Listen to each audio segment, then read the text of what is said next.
Assalamualaikum warahmatullahi wabarakatuh. Selamat malam teman-teman. Jumpa lagi dengan saya Dwi Santoso dalam live sharing menulis. Seperti biasa teman-teman, sebelum kita mulai, mungkin teman-teman ada yang ditanyakan mengenai live kita kali ini. Teman-teman bisa langsung ditanyakan ya di kolom komentar apapun mengenai dunia terus menulis yang teman-teman ingin tanyakan, apapun itu bisa ditanyakan ya di kolom komentar. Nanti saya akan jawab-jawab gitu. Akan tapi kalau memang teman-teman belum ada yang ditanyakan, bisa di ini ya teman-teman, mungkin teman-teman nanti bisa tunda nanti di tengah penjelasan saya, nanti teman-teman bisa tanya ya apapun, nanti saya coba jawab satu, saya lanjutkan lagi untuk penjelasan materi kali ini gitu. Nah, oke teman-teman, kita ini ya kita mulai pembahasan kali ini untuk menyingkat waktu juga, karena sekarang sudah jam 10 malam ya, mohon maaf agak mundur ya, setengah jam. Makanya saya usahakan nanti sekitar jam setengah 12 kita selesai ya, atau selamat dapatnya jam 12 lah, karena kan besok kita pasti banyak kegiatan gitu. Nah, untuk kali ini kita akan membahas, melanjutkan dari pembahasan yang lalu. Kan pembahasan yang lalu kita membahas mengenai mitos-mitos ya dalam sebuah karya fiksi ya, terutama novel gitu. Nah, sekarang kita masih membahas karya fiksi juga, terutama novel, akan tetapi kita tidak membahas mengenai mitos, akan tapi yang kita bahas adalah penggunaan simbolisme dalam sebuah karya tulis fiksi ya, terutama novel gitu. Nah, mungkin teman-teman bertanya ya, simbolisme itu apa ya? Simbolisme ya kita secara umum kita tahu ya, simbol itu lambang ya teman-temannya. Kalau misalnya kita ikut organisasi ataupun kita mungkin perusahaan kita pun lah, pasti kan ada logo ya, ada simbol, itu kan berarti menunjukkan identitas perusahaan kita tanpa kita harus menjelaskan panjang lebar. Dari gambar logo tersebut orang sudah bisa paham, oh ini produksi apa, perusahaan apa, memproduksi apa gitu. Jadi kurang lebih simbol seperti itu. Atau mungkin kalau yang paling mudahnya adalah simbol negara ya. Simbol negara kan teman-teman tahu ya, simbol negara kita kan Garuda Pancasila. Itu ya cukup dengan melihat gambar Garuda Pancasila saja kita sudah paham makna dari simbol tersebut ya, menggambarkan ada Pancasila di situ. Kemudian ya itu kan teman-teman tahu lah ya, dulu waktu pelajaran PMP zaman dulu ya, ataupun PPKN ya, kalau generasi Y sama Z, jumlah bulu ininya berapa, bulu lehernya berapa, 8 kalau nggak salah ya, bulu sayapnya 17 dan lain-lain. Itu kan sebetulnya hanya dengan kita melihat satu gambar Garuda Pancasila, kita sudah banyak memahami makna apa yang tersembunyi di balik gambar tersebut. Demikian pula bendera kita merah putih misalnya teman-teman ya, cukup teman-teman lihat bendera nasional kita sudah tahu bahwa itu bendera kita menggambarkan nilai perjuangan kita dulu ya. Ada yang merah itu menggambarkan keberanian, putih menggambarkan kesucian, kurang lebih itu. Jadi itu teman-teman, simbolisme seperti itu kan adalah sesuatu yang umum ya, dalam konteks kenegaraan pun saya tadi sudah jelaskan itu ada ya. Nah, itu juga terdapat dalam dunia tulis menulis ya teman-teman ya, terutama dalam karya fiksi ya, karya-karya novel terutama itu juga bisa kita lakukan simbolisme ya, penggambaran ataupun juga perlambangan, sehingga kita tidak perlu harus banyak berkata terlalu jauh atau terlalu panjang, tapi dengan simbol tersebut itu simbolnya itu sudah mengucapkan makna tertentu ya, sudah menggambarkan apa yang ingin kita katakan dalam bentuk hanya simbol-simbol ya, bukan dalam bentuk kata-kata yang panjang gitu. Nah, hanya memang mungkin teman-teman agak bingung ya, kalau kita bicara bendera nasional kita sudah paham lah, itu kan satu yang bisa terlihat ya.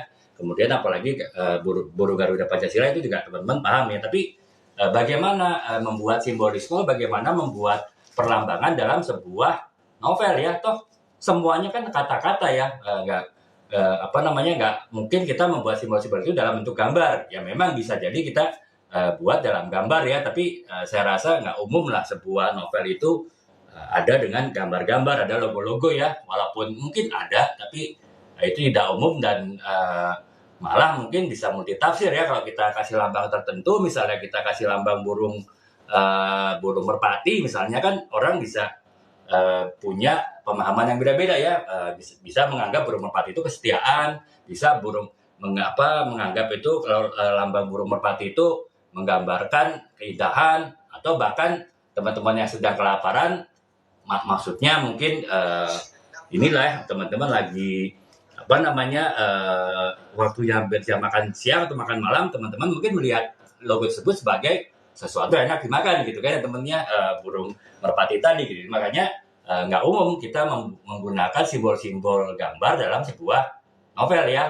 Nah, makanya kita bisa menggunakan simbol-simbol itu dalam bentuk yang lain ya. Ada berbagai macam simbolisme yang bisa dilakukan dari sebuah novel ya, dan itu tidak dalam bentuk gambar, tidak dalam bentuk visual, karena ya itu tadi, kalau bentuk visual itu bisa maknanya bermacam-macam ya. Sementara kalau kita menggunakan simbolisme dalam bentuk yang nanti akan saya jelaskan, itu relatif semua orang memahami arti yang sama dari simbol yang ditampilkan dalam novel tersebut gitu ya. Nah, saya semangat juga ya, terima kasih Kak ya, semangat juga, semoga Kakak juga semangat untuk mulai menulis Kak ya, karena menulis itu banyak gunanya gitu bagi diri kita maupun orang lain ya. Nah, saya lanjutkan. Nah, sekarang terdapat beberapa simbolisme ya dalam sebuah novel ya. Nah, sekarang sebelum kita bahas simbolisme apa saja yang bisa kita pergunakan dalam sebuah novel, sekarang kita juga harus paham gitu mengapa kita menggunakan simbolisme dalam sebuah novel ya. Kenapa kita tidak to the point, kenapa kita tidak terang-terangan, kenapa kita tidak secara eksplisit menunjukkan apa yang kita sampaikan dalam sebuah novel itu dalam bentuk kata-kata saja gitu, tidak perlu disembunyikan ataupun tidak perlu disamarkan melalui simbol ya. Ternyata sangat penting teman-teman simbolisme dalam sebuah novel ya. Itu kurang lebih kalau teman-teman mungkin masih belum paham juga nih penjelasan saya panjang lebar mengenai simbolisme dalam sebuah novel, ya mungkin saya pergunakan definisi yang ini ya, definisi yang umum ya yang saya dapatkan ketika saya riset kemarin mencari bahan untuk simbolisme ini. Nah, definisi umum dari sebuah simbolisme dalam sebuah karya fiksi ataupun novel itu adalah untuk menggunakan simbol ataupun tanda walaupun tidak dalam bentuk gambar ya teman-temannya. Nanti saya akan jelaskan intinya simbolisme ataupun tanda-tanda itu seperti apa yang mewakili ide, makna ataupun kualitas tertentu. Jadi dengan hanya menggunakan simbol tersebut orang sudah paham nih yang dimaksudkan oleh penulisnya itu kurang lebih seperti apa. Misalnya saya kasih contoh ya teman-teman ya.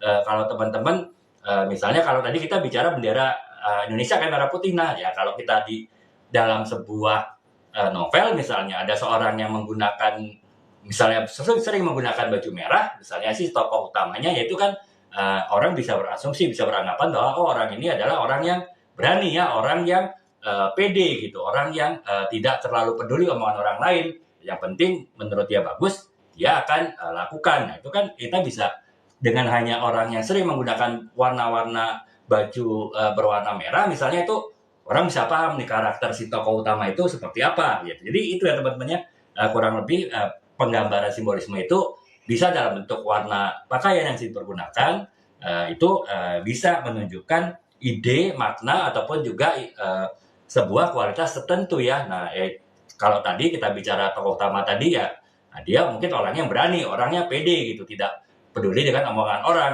karena dia berani memakai selalu baju warna merah ya. Ini saya konteksnya warna dalam arti umum ya teman-teman ya, saya nggak bicara hal yang lain-lain ya, terutama masalah politik itu di luar ya. Jadi kalau kita bicara warna dalam, nanti saya akan jelaskan, warna pun juga salah satu bentuk simbolisme itu ya kaitannya ya dengan karya sastra ya. Saya nggak bicara politik karena memang kalau bicara warna di tahun-tahun ini agak-agak riskan ya teman-teman ya, karena ya semua warna itu sudah yang punya gitu ya di kartu suara kita nanti itu. Jadi itu ya teman-teman ya, kita balik lagi. Nah sekarang tujuan kita membuat simbolisme itu apa gitu? Kenapa si penulis novelnya itu tidak mengatakan oh si tokoh utamanya adalah orang yang berani, orang yang pede, orang yang tidak peduli orang lain. Kenapa dia harus menggambarkannya dengan orang yang selalu menggunakan baju warna merah misalnya? Tidak dikatakan langsung itu tadi orang yang berani, orangnya itu pede, orangnya tidak peduli pendapat orang. Itu katakan aja dalam novelnya ya. Mungkin teman-teman ada berkata atau berpikir seperti itu ya. Kenapa harus dibentuk dalam simbolisme? Kenapa tidak langsung dinyatakan dalam kata-kata gitu? Nah itu sebenarnya simbolisme dari novel tersebut ada tujuannya teman-temannya, ada beberapa tujuan dari kita menerapkan simbolisme dalam sebuah novel ya. Yang pertama adalah memberikan kedalaman dan kompleksitas pada karya gitu. Jadi seringkali kan kita kalau menerangkan sesuatu dengan kata-kata itu bisa jadi terlalu panjang ya teman-temannya. Artinya itu tadi misalnya kita ingin ada, nanti saya jelaskan, ada sebuah novel yang menjelaskan bagaimana keterasingan suatu negara itu. Novel tersebut bercerita mengenai masa-masa Orde Baru dulu ya, di mana waktu itu kita kan sangat diatur ya, kemudian kita sangat terbatas komunikasi kita dengan pihak luar ya, karena kita benar-benar ditata gitu dalam menjalani hidup kita ya, termasuk juga dalam konteks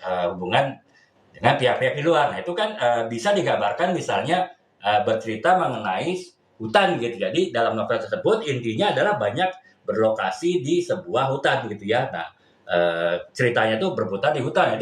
Hutan itu kan menggambarkan keterasingan gitu kan, menggambarkan suatu isolasi ya, suatu keterasingan dari penduduknya yang ada di hutan tersebut. Nah itu kan sebetulnya adalah penggambaran dari penulisnya mengenai kehidupan kita di zaman Orde Baru atau Orde Lama dulu lah ya, ketika kita beda dengan sekarang yang terbuka, apalagi dengan segala macam sosial media, kita bisa berkomunikasi dengan luar. Kalau dulu kan kita sudah teknologinya tidak memungkinkan kita berhubungan secara luas dengan pihak luar, kita pun juga diatur untuk berhubungan dengan pihak luar gitu ya. Jadi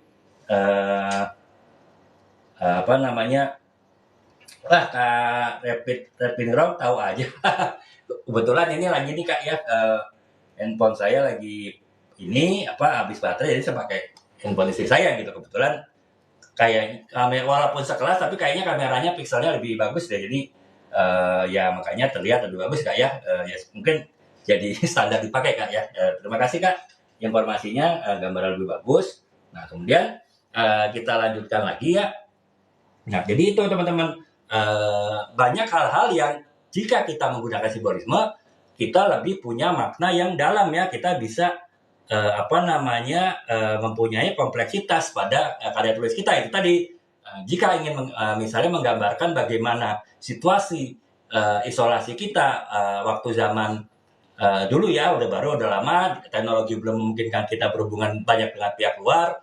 Dari sisi negara pun juga banyak mengatur kita untuk berkomunikasi dengan pihak luar. Nah itu membuat kita tanda petik terasing ya, tanda petik kita terisolasi. Dan itu cukup dengan menggambarkan cerita di suatu hutan saja, itu sudah bisa menggambarkan apa yang ingin dimaksudkan oleh penulis tadi. Itu ya teman-temannya, tujuan pertama dari kita membuat simbolisme dalam sebuah novel, yaitu kita memberikan kedalaman dan juga kompleksitas pada karya ya. Nah kemudian yang selanjutnya adalah menggali lebih dalam makna-makna di luar narasi literal. Jadi artinya banyak hal-hal yang mungkin kalau kita jelaskan dengan narasi, dengan bentuk kata-kata, dengan bentuk tulisan itu akan sangat panjang ya teman-teman ya. Sementara kalau kita menggunakan simbolisme, hanya mungkin dengan beberapa kata saja kita sudah bisa menjelaskan banyak kata ya, dibandingkan jika kita menggunakan kata-kata gitu. Misalnya kita ingin menggambarkan seorang yang hidupnya tuh suram lah, itu hidupnya itu selalu di tengah kebimbangan, tengah kegalauan gitu kan. Ya mungkin kita bisa menjelaskan tokoh utama tersebut dengan kata-kata ya, bahwa si A ini adalah orang yang mungkin selama ini tertekan hidupnya, kemudian menarik diri dari pergaulan, kemudian dia sangat misterius, artinya tidak banyak yang orang tahu tentang bagaimana kehidupannya. Itu kan kita bisa dalam bentuk kata-kata ya.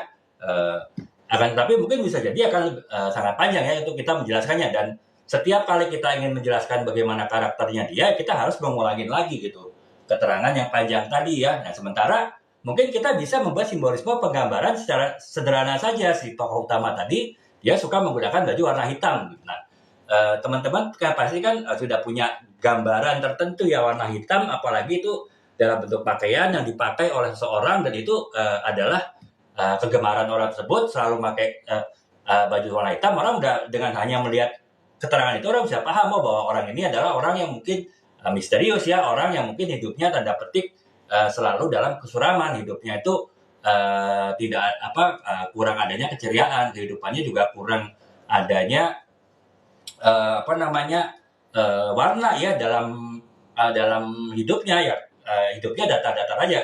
Ya cukup dengan kita menjelaskan itu tadi, seseorang itu suka menggunakan baju warna hitam. Nah itu ya teman-teman, kita bisa lebih menghemat tanda petik ya penggunaan kata-kata dengan kita menggunakan simbolisme dalam sebuah novel ya. Simbolisme itu kita bisa bergunakan cukup banyak ya teman-teman. Jadi kita lebih banyak bisa menghemat kata-kata jika kita menggunakan cukup banyak simbolisme. Walaupun nanti di belakang saya akan bahas mengenai tips-tips penggunaan simbolisme ya. Memang tetap simbolisme dalam sebuah novel itu jangan terlalu banyak ya. Kalau terlalu banyak mungkin nanti malah bingung sendiri gitu pembacanya, karena bisa jadi simbolisme yang kita pergunakan itu bukan simbolisme yang sifatnya umum ya. Kalau saya bilang tadi warna hitam, itu kan secara umum kita paham ya, itu simbolismenya terkait dengan kusuraman, dengan misteri, kemudian juga dengan mungkin kedataran emosi gitu.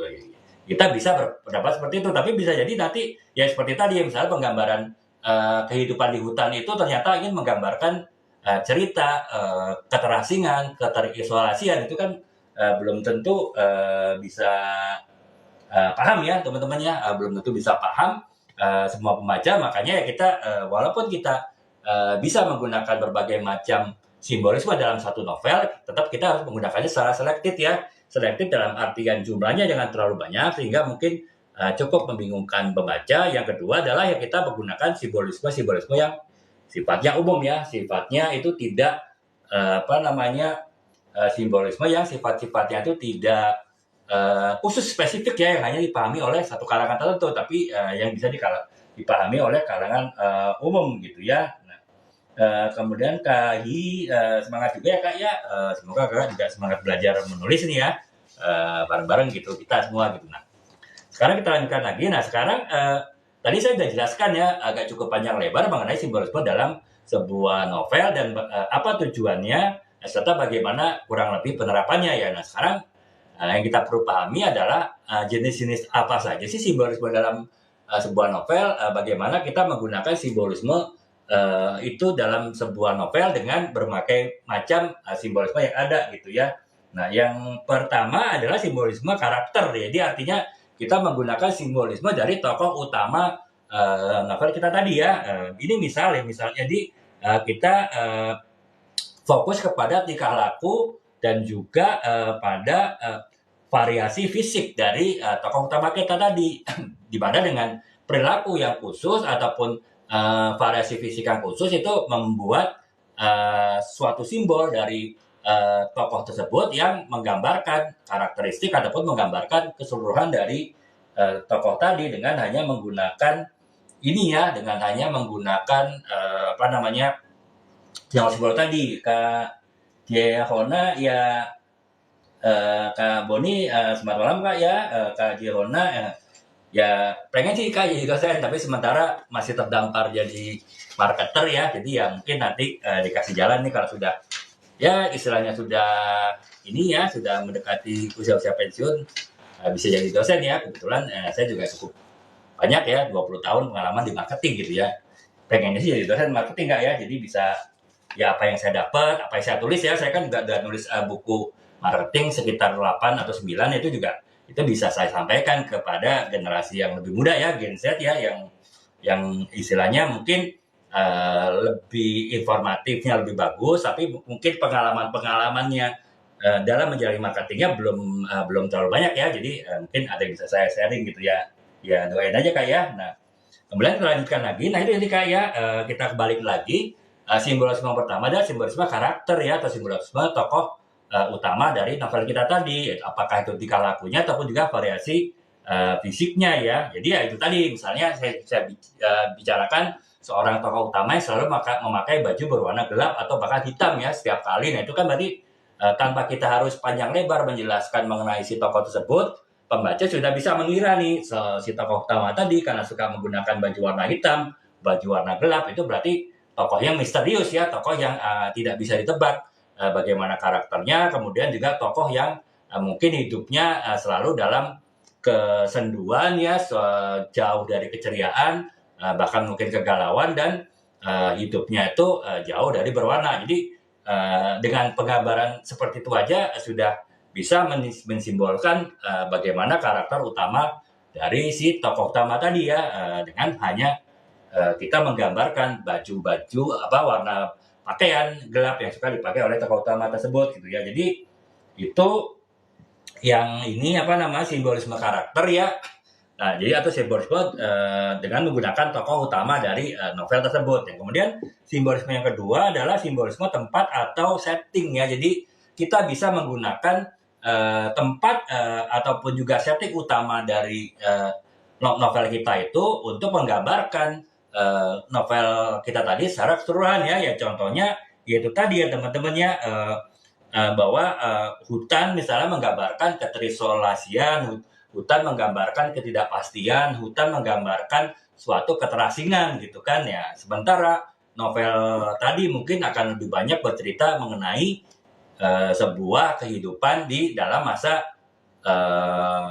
ini ya, masa ketertutupan, masa otoriter zaman Orde Baru dan juga Orde Lama. Orde Lama ya. Jadi itu kita bisa menggambarkan, itu beda dengan Orde sekarang yang kita bebas, bahkan terlalu bebas ya menurut saya ya. Jadi kita bisa mengekspresikan apa yang kita mau, kemudian kita bisa mengekspresikannya secara luas ke dunia ya dengan menggunakan sosial media gitu. Dimana zaman dulu kan sosial media nggak ada pun aturan sangat membatasi kita untuk berekspresi. Nah itu bisa hanya menceritakan sebuah novel kehidupan satu masyarakat yang mereka tinggal di tengah hutan ya. Mereka walaupun mereka ini apa namanya berkelompok manusia, tapi ya mereka tinggalnya itu di hutan ataupun di pinggir hutan, sehingga ya itu tadi gambaran keterasingan, gambaran keisolasian, gambaran juga ke apa namanya, gambaran ke ke ini ya apa namanya, ke keterasingan, keisolasian, dan juga gambaran ke pengaturan ya, artinya gambaran apa namanya, keterkungkungan gitu. Karena kan ya kita itu bercerita mengenai kehidupan otoriter kan misalnya. Nah itu bisa digambarkan dengan suatu setting cerita yang menggunakan setting cerita di tengah hutan, walaupun situ ada komunitas masyarakat yang hidup di sana gitu. Jadi itu ya teman-teman, apa namanya,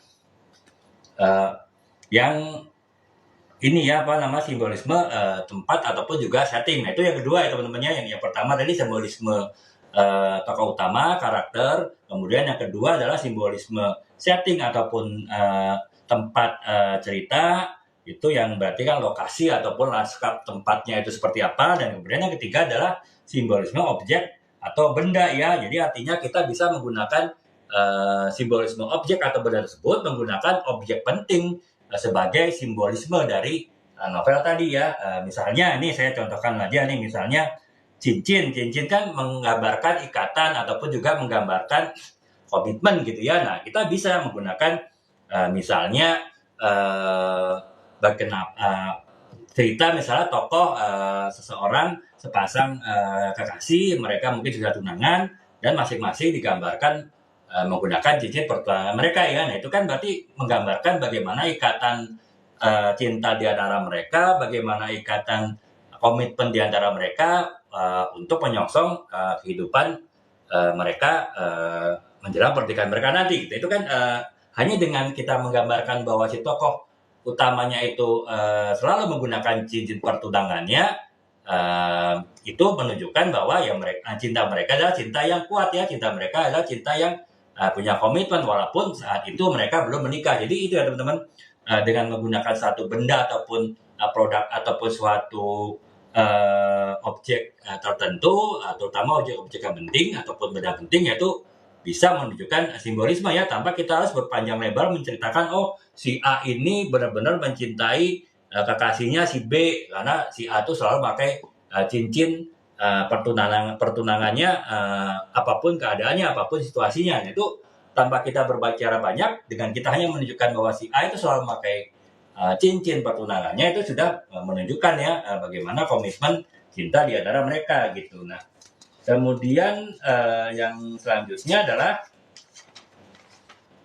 yang keempat adalah simbolisme warna ya. Jadi jadi tadi teman-teman saya kan bicara warna. Nah warna itu juga bisa menunjukkan apabila kita misalnya selalu menceritakan suatu ini ya apa namanya, suatu setting tempat yang selalu berwarna merah. Misalnya kita selalu bercerita situasi ketika matahari terbenam kan, itu kan langit kemerahan kan, ataupun juga kita misalnya inilah teman-temannya ini kan langit kemerahan ini kan seperti ini kurang lebih ya, warnanya merah gitu. Kemudian ataupun kita mungkin menceritakan bagaimana suatu tempat yang mungkin dominan dengan warna merah, baik itu dari cat gedungnya ataupun mungkin produk-produk yang dipergunakan gitu ya berwarna merah, ya katakanlah handphone tapi casingnya warna merah. Nah itu kan kita bisa menunjukkan bahwa merah itu kan bisa berarti suatu cinta ya, suatu perasaan kasih ataupun juga justru suatu amarah. Nah makanya kita bisa menggunakan simbolisme itu, warna-warna itu untuk menunjukkan bahwa situasi di dalam novel tersebut misalnya situasi yang penuh cinta ya. Jadi mungkin ini gambarnya teman-temannya novel saya ya, Menggapai Takdir Cinta. Ini kan kenapa menggunakan warna background warna merah ya, kurang lebih ini merah kan ya teman-temannya. Kemudian yaitu ya menggunakan simbolisme tangan yang secara umum ini dianggap simbolisme cinta ya. Jadi simbolisme warna itu bisa menunjukkan perasaan cinta gitu ya. Bisa dalam bentuk itu tadi penggambaran lokasinya yang dominan warna merah, ataupun juga mungkin langit yang warna merah karena menjelang terbenam, ataupun bahkan sampai ke bentuk cover ya teman-teman ya, cover yang menggunakan warna merah dan juga menggunakan yaitu tadi logo yang menunjukkan cinta ini. Nah itu bisa menunjukkan suatu bahwa ini adalah novel cinta, novel komitmen yang kuat tanpa harus banyak berkata penulisnya lagi. Jadi itu kurang lebih itu ya Kak ya, simbolisme dalam bentuk warna gitu. Nah, kemudian yang kelima adalah simbolisme aksi atau peristiwa ya. Jadi simbolisme aksi atau peristiwa adalah simbolisme yang menunjukkan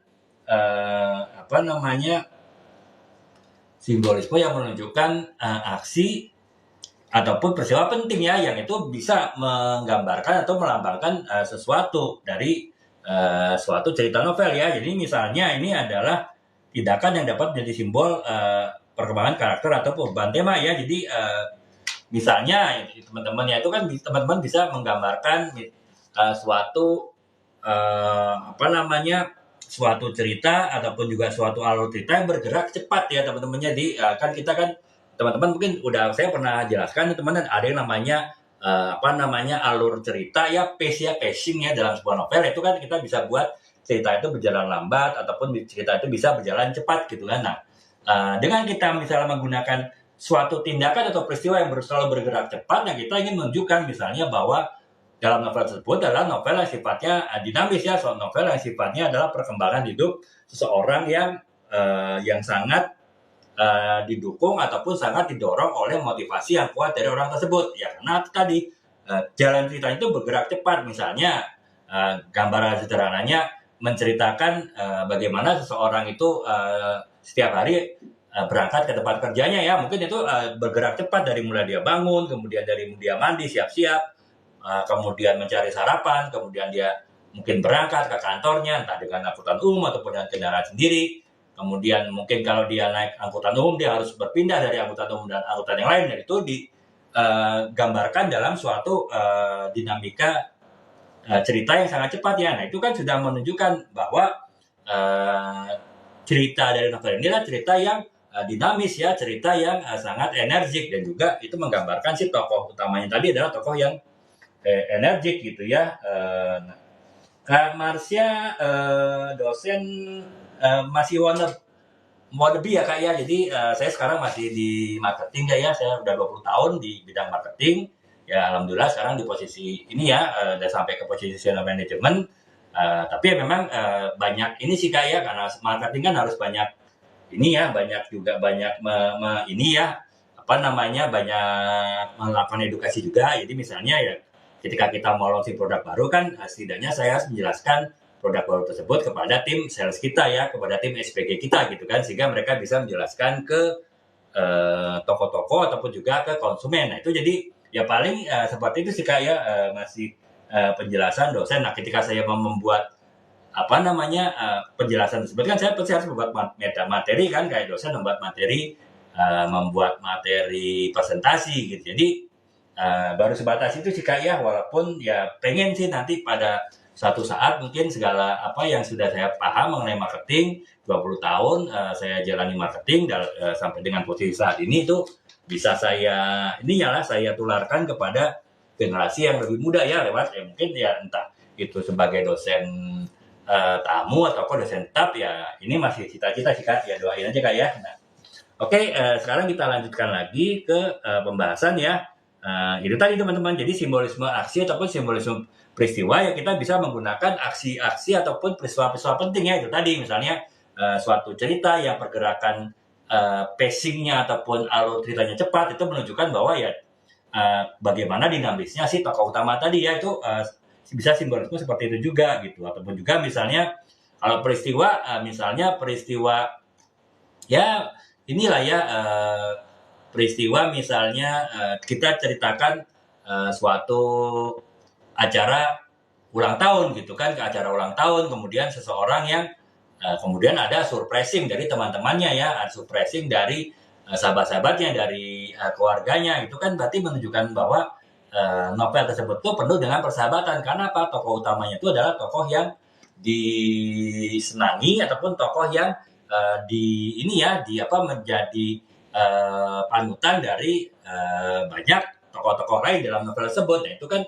kita bisa menggambarkan bagaimana si tokoh itu adalah tokoh yang disenangi, tokoh utamanya, dengan kita menunjukkan suatu peristiwa penting, misalnya peristiwa ulang tahun ya, di mana teman-temannya, sahabat-sahabatnya, saudara-saudaranya itu membuat suatu pesta surprise ataupun pesta yang ini ya, yang mengejutkan bagi dia ya. Jadi itu teman-teman, simbolisme dari sebuah peristiwa ataupun dari suatu apa namanya, aksi yang penting ya, yang itu bisa menggambarkan simbolisme tertentu dari sebuah novel gitu. Nah, kemudian yang keenam adalah simbolisme binatang ataupun makhluk fantastis ya. Jadi kita bisa juga menggunakan binatang itu sebagai simbolisme. Misalnya kita bicara burung, berarti kita apabila kita menggunakan simbolisme burung dalam sebuah novel ya, banyak kita menggambarkan cerita-cerita mengenai burung, walaupun itu ada cerita tentang manusia. Nah, itu kan burung itu identik dengan kebebasan teman-teman. Jadi kita bisa menunjukkan bahwa si tokoh utama dalam novel tadi itu adalah tokoh yang mungkin mengejar kebebasan hidupnya, mengejar impian hidupnya dengan usahanya sendiri, dengan pilihannya sendiri, dengan keinginannya sendiri. Nah, itu bisa digambarkan dalam bentuk burung ya, banyak cerita mengenai burung yang itu tadi menggambarkan kebebasan. Ataupun juga mungkin justru misalnya kita menggambarkan banyak hewan-hewan naga misalnya. Naga itu kan menggambarkan kekuatan. Jadi misalnya mungkin kita banyak menggunakan simbol-simbol naga di situ gitu. Misalnya ketika walaupun kita bercerita mengenai kehidupan seseorang manusia, tapi mungkin dimulai dengan misalnya pada suatu acara tahun baru Imlek misalnya, Xinjia ya, di mana si tokoh tersebut melihat pertunjukan barongsai misalnya kan, di mana itu kan pasti kan menggambarkan naga. Nah, itu jadi dengan kita menunjukkan momen tersebut dengan penggambaran naga tadi ya dalam barongsai, itu juga itu menunjukkan bahwa si tokoh utama itu tadi adalah tokoh yang kuat ya, karena dia menggambarkan dirinya seolah-olah seperti sebuah ataupun seekor ya, saya bingung, naga itu seekor apa ya, kita katakan seekor lah ya, menggambarkan dirinya sebagai seekor naga. Jadi itu menunjukkan kekuatan batinnya ya, kekuatan kekuatan fisik maupun mentalnya dalam menghadapi kehidupan. Jadi teman-teman, simbolisme bisa dalam bentuk binatang ataupun juga makhluk-makhluk yang fantastis ya, makhluk-makhluk yang sifatnya imajinatif gitu. Nah, kemudian yang ketujuh adalah simbolisme di dalam dialog atau kata-kata ya. Jadi di sini ya simbolismenya mungkin lebih banyak kepada kata-kata ya, pada kata-kata kunci ataupun kepada frasa ya. Jadi ya mungkin seperti saya bilang tadi teman-temannya, simbolisme itu kan untuk kita mengurangi penggunaan narasi ya, kita mengurangi penggunaan kata-kata untuk menjelaskan sesuatu secara panjang lebar. Kita cukup menggunakan suatu simbol. Nah, kita bisa saja simbol itu juga dalam bentuk kata-kata ya, tapi kata-kata yang sifatnya itu pendek, sehingga dengan kata-kata yang pendek itu bisa menjadi simbolisme arti yang lebih panjang. Misalnya ya teman-temannya, kalau teman-teman menceritakan seorang pria yang kemudian memuji kekasihnya dengan mengatakan, oh wajahmu seperti rembulan gitu kan, itu sebetulnya kata yang pendek ya teman-temannya, tapi dengan kata-kata itu saja sudah menunjukkan simbolisme bahwa ya si wanita tadi memang wanita yang menawan ya, wanita yang wajahnya bercahaya, wanita yang wajahnya mempesona, setidaknya bagi si kekasihnya tadi ya, yang pria tadi ya. Nah, kemudian si kata-kata tadi juga bisa menggambarkan bahwa si prianya tadi itu adalah tipe pria yang bisa menyanjung ataupun bisa membuat senang pasangannya ya, kekasihnya. Kemudian juga seorang pria yang bisa menggambarkan rasa cintanya itu dalam bentuk kata-kata yang indah, yang didengar oleh si wanita tadi. Jadi teman-temannya hanya dengan kata-kata misalnya wajahmu seperti rembulan saja itu sudah bisa menjadi sebuah simbol ya, simbol banyak hal baik dari sisi si prianya maupun wanitanya juga gitu. Jadi itu ya teman-teman, simbolisme bisa dalam bentuk dialog dan juga dalam bentuk kata-kata ya. Nah, kemudian yang selanjutnya adalah simbolisme dalam agama ataupun mitologi. Nah, ini kalau ini kita bisa menggunakan referensi keagamaan ya. Jadi kita memberikan dimensi spiritual ataupun juga yang dalam suatu karya. Nah, itu bisa macam-macam teman-temannya. Artinya misalnya kalau misalnya ini cerita misalnya seorang muslim ya, muslim kemudian diceritakan dia selalu membawa tasbih misalnya, itu kan berarti menunjukkan bahwa si tokoh utama tersebut adalah tokoh yang religius ya, tokoh yang memegang teguh ajaran agama gitu, tanpa harus si penulisnya itu bercerita panjang lebar, si tokoh ini orang yang sangat taat, orang yang mungkin rajin sholat misalnya, ataupun orang yang rajin puasa, ataupun orang yang tidak suka untuk mengganggu orang lain, orang yang menghargai ke hak orang lain, menghargai kepentingan orang lain. Nggak perlu harus panjang lebar tersebut, mungkin dengan menggambarkan orang yang seorang tokoh utama yang selalu membawa tasbih misalnya, itu sudah menjelaskan bahwa orang tersebut adalah orang yang religius ya, karena ya tasbih itu kan istilahnya untuk dipergunakan kalau dalam muslim itu untuk zikir ya, zikir itu istilahnya mengingat Tuhan ya, mengingat Allah. Nah itu sehingga kalau orang yang selalu ingat dengan Allah ditunjukkan dengan cara membawa tasbih tadi, itu adalah tentu orang yang agamis. Jadi itu kurang lebih teman-temannya simbolisme pun juga dapat menggunakan simbolisme agama ataupun mitologi ya, ataupun kepercayaan ya, kalau secara kalau kita melihat dari sisi budaya gitu. Nah kemudian yang selanjutnya yang 9 adalah simbolisme dalam gaya penulisan ya. Jadi gaya penulisan pun juga bisa menunjukkan perlambang ataupun simbolisme dari sesuatu hal ya yang akan ditunjukkan dalam novel-novel tadi ya. Kalau Kak Peti, Bapak boleh wah agak berat. Saya coba Kak ya, saya biasanya ini Kak memang kalau ada ini ya teman-teman yang mengusulkan sesuatu dibahas, saya akan coba usahakan Kak ya. Jadi ya tentu saya mungkin kalau itu hal yang di luar yang saya pahami secara umum ya saya harus pelajari dulu Kak ya. Artinya saya harus riset-riset kecil dulu, kemudian saya pelajari mungkin butuh berapa lama untuk kemudian saya live ya. Tapi saya coba Kak ya, kebetulan ini filsuf gini agak masalah yang agak berat ya menurut saya, tapi ya coba saya cari deh Kak ya. Saya nggak jadi dalam waktu cepat ya Kak Peti ya, tapi saya coba. Ini menarik juga sih dibahasnya ya dari sisi, tapi saya akan lebih membahas dari sisi sastra Kak ya, dari sisi penulisan ya. Saya tidak membahas hal yang sifatnya di luar disiplin penulisan suatu karya ya. Jadi saya coba ini Kak ya, saya tampung, nanti saya coba cari bahannya. Ini sepertinya agak complicated, jadi mungkin agak cukup lama ya Kak ya. Saya nggak janji bisa dalam satu minggu, tapi tetap ini saya catat dan saya coba cari nih bahannya. Mudah-mudahan saya bisa olahnya dalam suatu live ya, yang sifatnya umum dan sifatnya itu bisa diterima ya. Artinya bisa secara umum orang bisa mengikuti gitu Kak ya, teman-teman bisa ngikutin gitu. Jadi terima kasih Kak Peti sarannya, semoga saya bisa ini Kak ya, bisa memenuhinya. Akan saya usahakan. Tentu ya kita di risetnya ini karena ini masalah yang cukup berat dan saya juga ini di luar ini saya ya, karena saya terus terang ini ya selain menulis juga saya kan profesi saya marketing ya. Jadi saya juga kuliahnya di FISIP ya, jadi bukan di filsafat, jadi ya tentu perlu waktu untuk belajarnya gitu ya. Kemudian Kak Pineapple, selamat malam Kak ya.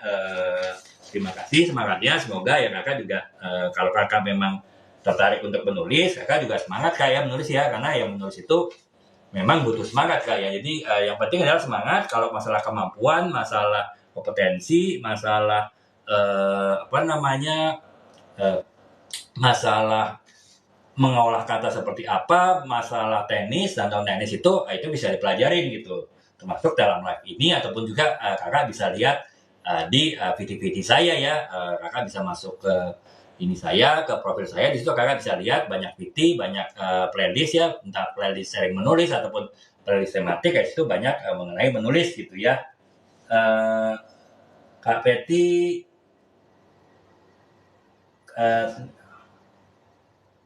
saya juga visi, tapi kenapa ada?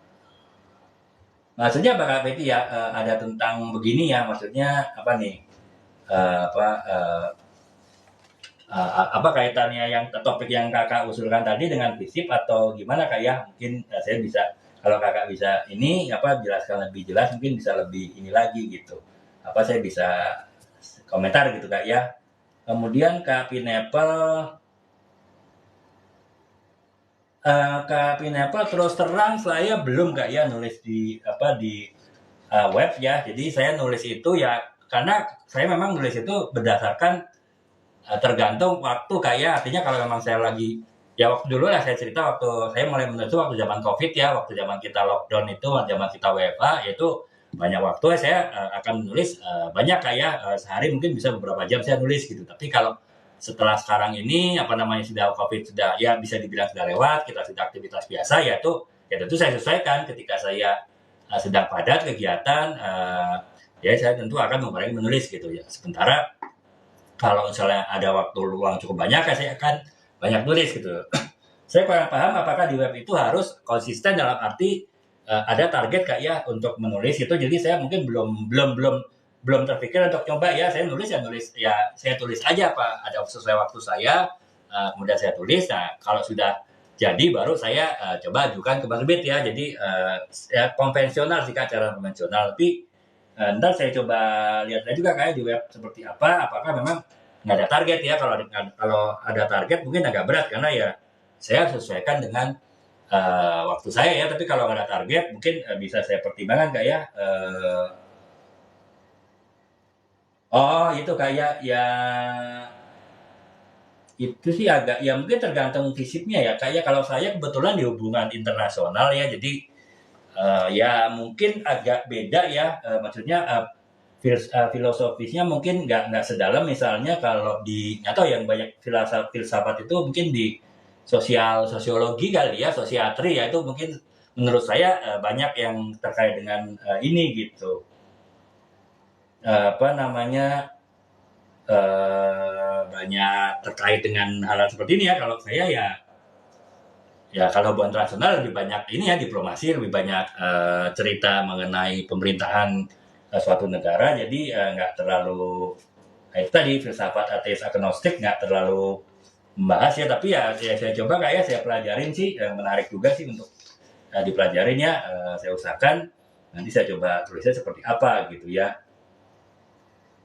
Itu oke. Kalau Kak Pineapple sebetulnya ini kayaknya kalau untuk membuat novel kakak yang penting kakak paham 5 tahapan menulis ya. Nah itu kalau kakak sudah paham 5 tahapan menulis itu sudah apa kakak sudah bisa menulis mungkin lebih terarah ya. Kalau untuk 5 tahapan menulis Kak Pineapple tuh bisa lihat di ini kak, saya sudah buat TikTok series ya mengenai sharing menulis, itu gratis kak. Jadi kakak bisa akses gratis masuk ke profil saya, di situ kakak lihat daftar putar ataupun juga lihat playlist sharing menulis. Nah situ saya ada 21 video kak ya, 21 video mengenai tahapan menulis dari tahapan awal sampai dengan tahapan akhir. Nah itu kakak bisa pelajarin itu 21 video tersebut. Nah kalau kakak sudah pahami 5 tahapan menulis tadi dari 21 video tadi, itu saya rasa udah cukup basic ya, kayak pengetahuan basic kakak udah bisa nulis dari situ gitu. Nah tinggal kakak mungkin pengembangan ya, kan saya di live, makanya kalau di live ini saya lebih banyak ke apakah itu tips, apakah itu wawasan, ataukah itu pengembangan yang sifatnya adalah melengkapi dari 5 tahapan menulis yang sudah saya buat TikTok series saya tadi kak. Jadi kalau itu sih mungkin kakak bisa lihat cuplikan ini kayak cuplikan live saya itu di profil saya juga, masuk ke ini saya, ke bio saya. Di situ kakak bisa lihat playlist ataupun daftar putar tematik. Nah, tematik itu saya sudah membahas banyak hal ya, baik dari sisi teknis ataupun sisi non teknis penulis, kemudian juga tren-tren menulis seperti apa, tips-tips menulis seperti apa. Nah, kakak mungkin bisa pelan-pelan ya kayak kakak pelajarin, lihat video-video saya di playlist tersebut. Kalau nggak salah udah sekitar 150-an video sih, makanya ya ini aja kayak kakak lihatnya bertahap yang mana paling penting. Nah, itu dengan melihat di playlist sharing menulis kemudian dilanjutkan ke playlist tematik, itu saya pikir sih udah cukup ini ya, gitu udah cukup bisa belajar ya Kak Peti. Oke Kak ya, terima kasih Kak sudah bergabung Kak ya. Semoga saya bisa ini kayak yang Kakak request tadi saya bisa coba usahakan untuk saya bahas ya Kak ya. Nah kemudian Kak Pinapel mungkin bisa dilihat ini ya Kak ya, itu tadi di masuk profil saya, Kakak pelajarin dulu di sharing menulis, daftar putar sharing menulis, tahapan menulis itu setelah kakak paham, baru kakak bisa lihat-lihat video saya di playlist tematik ya. Di situ tergantung tema ataupun topik apa yang akan kakak tertarik ataupun kakak akan pelajari dulu. Nah, situ kakak bisa pilih gitu ya. Gitu. Jadi itu Kak Pineapple. Nah, jadi itu saya lanjutkan lagi. Sampai yang ke-9 ya. Jadi simbolisme dalam gaya penulisan itu kita menggunakan gaya penulisan itu juga bisa menunjukkan simbol ya, atau menunjukkan perlambangan tentu dari suatu tulisan kita gitu.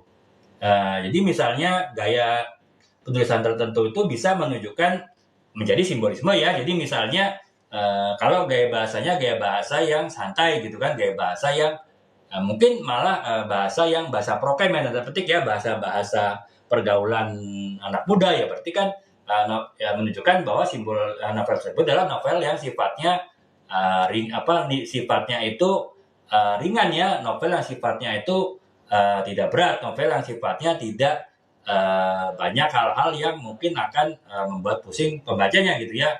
Tidak banyak hal yang sifatnya filosofis di sana. Itu bisa mungkin dari kita hanya bisa menggunakan gaya bahasa yang ringan, gaya bahasa yang santai, itu sudah simbol bahwa ini adalah novel yang ringan gitu. Jadi itu teman-temannya, dengan kita menggunakan simbolisme gaya bahasa saja, entah itu gaya bahasa yang ringan, gaya bahasa humor, ataupun mungkin gaya bahasa yang berat, gaya bahasa misterius misalnya, yaitu kita bisa udah lihat nih penggambaran novelnya itu arahnya kan seperti apa ya. Jadi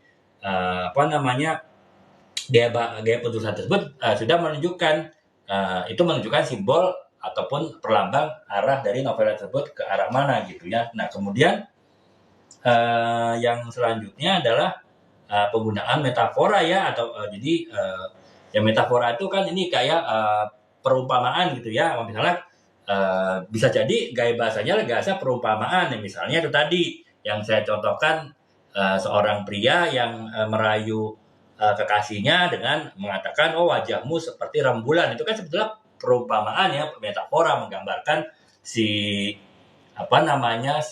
wanita tersebut sebagai sebuah bulan. Yang memang kan bulan kalau dilihat dari jauh itu indah ya teman-teman ya, bercahaya, kemudian juga suatu yang enak dipandang gitu ya, walaupun jangan coba-coba melihatnya dari teleskop ya. Kalau itu ya mungkin bukannya suatu pujian tapi penghinaan gitu ya. Tapi ya kalau secara umum kan orang melihatnya secara kasat mata, dengan mata biasa tanpa alat bantu kan ya, memang bulan itu indah ya. Jadi jika misalnya si pria itu sering menggunakan bahasa-bahasa metafora seperti itu kan berarti bisa jadi suatu simbol bahwa pria ini adalah pria yang romantis gitu ya, ataupun justru sebaliknya, atau pria yang gombal gitu. Jadi dengan hanya gaya bahasa yang sering dipakai oleh satu tokoh itu menunjukkan penggambaran ataupun simbol dari tokohnya itu seperti apa gitu. Jadi kurang lebih itu ya teman-teman. Nah itu yang ke-9 gitu. Ini banyak banget ya, ada 12 simbol. Nanti saya kalau udah selesai saya ulangin lagi teman-temannya secara singkat biar teman-teman mungkin bisa lebih ingat lagi, refresh lagi gitu. Nah, kemudian yang ke-10 adalah simbol hubungan antara karakter. Jadi di dalam saya sering katakan bahwa dalam sebuah novel itu kan pasti ada karakter ya, ada tokoh-tokohnya ya, ada tokoh utama, ada tokoh pendukung, ada tokoh pelengkap. Nah, di antara tokoh-tokoh tersebut kan pasti saling berhubungan ya, saling berinteraksi gitu satu dengan lain. Nah, dinamika antar karakter tadi itu juga bisa menunjukkan simbolisme dari novel tersebut gitu. Misalnya simbol-simbol konflik, kemudian simbol-simbol kekuasaan, simbol-simbol persahabatan itu bisa ditunjukkan dari interaksi antar tokohnya. Misalnya bisa digambarkan di tokoh tersebut adalah orang-orang yang masing-masing punya ego yang tinggi gitu kan, sehingga akhirnya mereka ketika berinteraksi antara satu dengan yang lain itu selalu dengan mengedepankan egonya. Nah, berarti kan itu adalah simbol bahwa novel ini adalah novel yang penuh konflik. Cerita dari penokohan tokoh-tokoh tadi adalah cerita penuh konflik karena masing-masing punya ego gitu. Atau bahkan sebaliknya, di dalam novel tersebut diceritakan bagaimana tokoh-tokoh yang ada itu dari novel tersebut saling mendukung ya, saling menolong, dan itu membuat sebuah sebuah cerita itu berjalan secara baik ya, berjalan secara menyenangkan. Itu kan berarti menunjukkan bahwa novel ini bercerita mengenai persahabatan ya. Karena apa? Hubungan antara tokoh satu dengan tokoh yang lain itu selalu dalam hubungan relasi yang saling membantu, relasi yang saling menolong, relasi yang saling empati gitu. Jadi itu ya kurang lebih seperti itu simbolisme yang digambarkan melalui hubungan antar karakter ya, antara tokoh dari novel tersebut gitu. Kemudian yang ke-11 itu adalah simbolisme dalam perubahan perubahan area atau perubahan musim ya. Jadi simbolisme dalam perubahan cuaca atau musim ya. Jadi perubahan cuaca itu pun atau musim itu bisa menjadi simbol dari sebuah dari sebuah novel. Misalnya kita bercerita tiba-tiba misalnya ada seseorang kekasih ya, pria dan wanita mungkin sedang berdiskusi dengan hebat karena mungkin ada sesuatu yang mereka pertentangkan ya. Kemudian digambarkan misalnya mereka mungkin sedang berbicara sengit di taman ya, di kursi taman. Tiba-tiba diceritakan udara itu tiba-tiba menjadi mendung, kemudian awan gelap menggantung dan tiba-tiba terdengar petir kan, turun hujan. Itu kan walaupun itu hanya sekedar background, suatu latar belakang dari kisah novel tadi, tapi itu kan bisa menggambarkan juga bagaimana suasana hati dari kedua sepasang kekasih tadi gitu, yang mereka saling sedang konflik membahas sesuatu, dan itu menunjukkan bahwa konflik mereka makin memuncak dengan melakukan penggambaran situasi di sekitar tempat mereka sedang bertengkar tersebut itu tiba-tiba cuacanya berubah secara drastis gitu. Itu kan itu bisa digambarkan dengan seperti itu juga teman-teman, tanpa harus menunjukkan bagaimana pertikaian si pria dan wanita tadi dalam bentuk kata-kata ya, dalam bentuk suatu perang kata yang panjang, yang sengit. Itu tidak perlu seperti itu, tapi cukup dengan menggambarkan bagaimana perubahan cuaca yang terjadi ketika mereka sedang berkonflik. Jadi itu teman-temannya bisa juga dibuat simbolisme yang terkait dengan cuaca ataupun musim ya. Itu bisa jadi misalnya kita ingin menunjukkan perubahan emosional gitu, atau misalnya kita sedang bercerita seseorang tokoh utama yang sedang bertengkar dengan temannya gitu, ataupun juga dengan kekasihnya. Diceritakan dalam bentuk kata-kata itu bahwa tiba-tiba awan mendung itu terlihat di wajah si tokoh utama tadi. Nah kan itu kan hanya sekedar simbolisme atau sekedar kiasan ya, tidak dalam bentuk sebenarnya bahwa si tokoh di muka tokoh utama tadi tiba-tiba ada awan. Itu kan sesuatu yang nggak mungkin ya. Nah, tapi kenapa digunakan simbolisme tadi, itu menunjukkan bahwa ya si tokoh yang tadi mungkin sangat ramah, sangat baik itu tiba-tiba menjadi marah. Karena apa ya? Karena sesuatu hal yang terjadi dalam novel tersebut. Nah, itu kan bisa dengan gampang digambarkan dalam itu tadi, kata-kata tiba-tiba awan mendung menghampiri si tokoh utama tadi. Jadi itu teman-teman simbolisme yang menggunakan cuaca ataupun juga musim ya. Jadi itu. Nah, kemudian yang ke-12 adalah simbolisme dalam angka ya, atau dalam hitungan gitu. Simbolisme dalam angka atau hitungan yang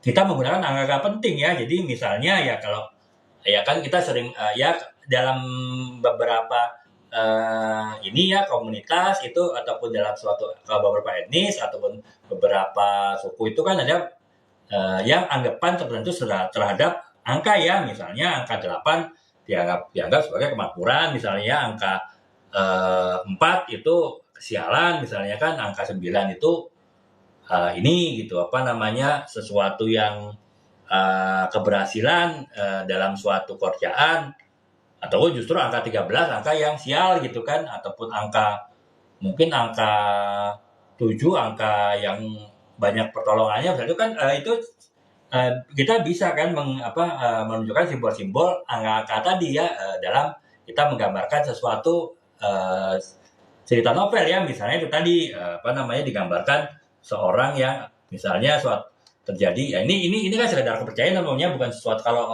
kita sih tidak meyakini bahwa itu adalah suatu yang benar ya, tapi kan karena itu suatu anggapan umum dalam budaya, kita bisa menggambarkan misalnya kejadian yang misalnya seorang pria kekasih dengan wanitanya itu bertengkar hebat, misalnya diceritakan itu pada hari hari Senin, hari Selasa di tanggal 13 pada bulan itu kan kita seolah-olah si penulisnya menunjukkan bahwa ya mereka itu sedang dalam situasi yang tidak baik ya, mereka sedang satu yang sial ya, karena ya mereka bertengkarnya pas pada saat 13 gitu, tanggal 13 ya, itu kan kita bisa menggunakan simbolisme seperti itu, walaupun ya tadi teman-temannya itu kan kepercayaan ya, artinya bisa jadi orang tidak percaya gitu, tapi setidaknya anggapan umum sudah menyatakan angka 13 itu angka sial kan. Nah itu kita bisa menunjukkan misalnya kesialan ataupun ketidakberuntungan dengan menggunakan gambaran terjadi di tanggal 13 supaya si pembaca itu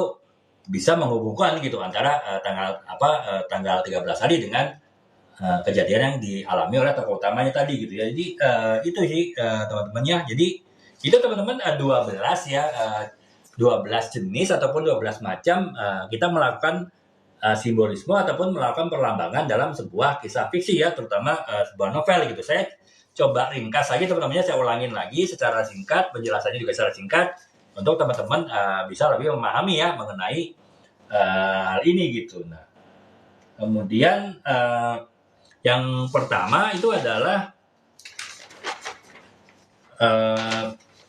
simbolisme karakter ataupun simbolisme tokoh ya teman-teman. Jadi ya misalnya ya karakternya saya contohkan tadi ya, kalau simbolisme karakter ataupun tokoh utama tadi itu menunjukkan bahwa contohnya tokoh utama itu sering menggunakan baju warna gelap ataupun baju berwarna hitam ya, itu kan berarti menunjukkan kesenduan, menunjukkan perlambang kesedihan, menunjukkan perlambang kemisteriusan, orang yang tidak mudah ditebak, kemudian melambangkan suatu kegalauan dan lainnya. Jadi itu teman-temannya dengan kita simbolisme itu bisa dibuat dari tokoh utamanya, misalnya itu tadi kebiasaan memakai warna gelap itu menunjukkan suatu karakter ataupun sifat tertentu gitu. Itu yang pertama. Kemudian yang kedua adalah simbolisme tempat ataupun setting ya. Jadi itu juga tempat-tempat yang sifatnya khusus ya, bersifat lokasi ataupun juga landscape suatu tempat ya. Yang misalnya itu tadi kalau kita bercerita di dalam sebuah novel itu adalah hutan, ya hutan itu biasa berisi dengan keterasingan, kemudian keisolasian, kemudian bercerita mengenai suatu terisolirkan, itu kan itu menggambarkan seperti itu ya, bisa jadi menggambarkan suatu kehidupan masyarakat misalnya yang sangat terkungkung gitu, ataupun suatu masyarakat yang sangat kolot ataupun masyarakat yang sangat feodal, sehingga ya misalnya ada generasi muda yang tidak bisa berkembang ataupun juga terhambat aspirasinya karena situasi suatu masyarakat seperti itu kan bisa digambarkan dengan misalnya kehidupan suatu kelompok orang ataupun suatu desa lah ya di tengah hutan gitu. Jadi itu ya teman-teman ya, simbolisme menggunakan tempat ataupun juga menggunakan setting. Kemudian yang ketiga adalah simbolisme objek ataupun benda ya. Jadi kita bisa menggunakan objek penting, misalnya cincin ya. Cincin kan melambangkan kesetiaan, komitmen. Nah itu bisa jadi tokoh utamanya misalnya digambarkan orang yang selalu menggunakan cincin pertunangan, itu menunjukkan bahwa orang tersebut tokoh utama tersebut itu adalah orang yang komit, orang yang sangat memegang teguh suatu ikatan cinta dia dengan kekasihnya, dengan tunangannya gitu. Jadi bisa seperti itu teman-teman ya, simbolisme dengan menggunakan benda ya, atau menggunakan suatu benda gitu. Kemudian yang keempat adalah simbolisme warna. Artinya warna bisa menunjukkan sesuatu hal. Misalnya sebuah novel yang ceritanya banyak bernuansa berwarna merah misalnya inilah matahari sering terjadi mereka misalnya sepasang kekasih bertemu pada saat senja ya, pada saat ini senja kan warna merah ya teman-teman ya. Nah, itu kan berarti warna merah itu bisa menggambarkan suatu cinta ya. Jadi tanpa harus menunjukkan bagaimana rasa cinta dari sepasang kekasih tadi, yang penting cukup menceritakan bahwa mereka sering bertemu di pada saat matahari terbenam, di mana waktu itu langit berwarna merah dan merah itu identik dengan cinta. Kita bisa menggunakan warna ya teman-temannya sebagai suatu simbolisme dari sebuah novel gitu. Kemudian yang kelima adalah simbolisme aksi ataupun peristiwa ya, atau peristiwa penting gitu ya. Seperti saya bilang teman-teman, misalnya kita bisa menunjukkan seseorang itu adalah seseorang yang sangat dicintai oleh lingkungannya, dicintai oleh teman-temannya, oleh saudara-saudaranya, yaitu dengan menunjukkan suatu peristiwa penting. Misalnya ketika si tokoh tadi ulang tahun, kemudian teman-teman, sahabat, dan saudaranya itu mengadakan pesta kejutan buat dia. Nah, itu kan tanpa kita harus menunjukkan bagaimana si tokoh utama tadi dicintai oleh teman-temannya, itu kita sudah bisa paham bahwa orang itu memang benar-benar dicintai dengan penggambaran peristiwa penting tadi gitu. Kemudian yang keenam adalah simbolisme binatang ataupun juga simbolisme makhluk-makhluk fantastis ya. Misalnya kalau burung itu menggambarkan kebebasan, kemudian naga menggambarkan kekuatan. Nah, kita bisa menggunakan simbolisme berbagai jenis hewan itu untuk menggambarkan hal-hal tertentu dari tokoh utama ataupun dari novel tersebut ya. Itu yang keenam gitu. Kemudian yang ketujuh adalah simbolisme dalam